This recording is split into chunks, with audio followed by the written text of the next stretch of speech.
Il y a un Français qui est en train de faire de très très belles choses depuis plusieurs semaines en Bundesliga et on n'en parle peut-être pas assez alors que franchement ce qu'il est en train de faire, ouah, c'est vraiment pas ridicule, c'est Jean-Matteo Baoya. C'est un joueur qui est vraiment virevoltant dans une équipe de l'Eintracht qui est aujourd'hui 3ème de Bundesliga. Il est arrivé en provenance d'Angers en janvier 2024 alors qu'il n'était pas encore majeur, mais il avait déjà montré sur certains matchs de nombreuses fulgurances et l'Eintracht lâche 8,5 millions d'euros pour lui, rien que ça. Et forcément dans un club comme l'Eintracht, il y a de la concurrence donc il n'aura pas sa place tout de suite.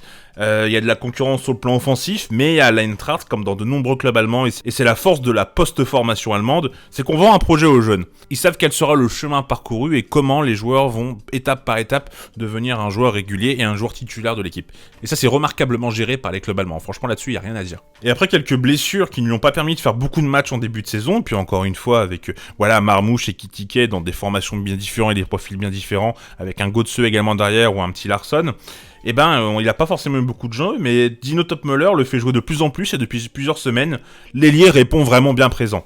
Statistiquement, c'est bien sûr pas parfait, c'est encore léger, mais on voit déjà toutes ses qualités physiques, sa capacité également à contre-presser, à défendre et à éliminer vraiment ses vis-à-vis. D'ailleurs, niveau vitesse, c'est pas mal, Baoya. Il a battu le record absolu de vitesse en Bundesliga, 37,16 km/h.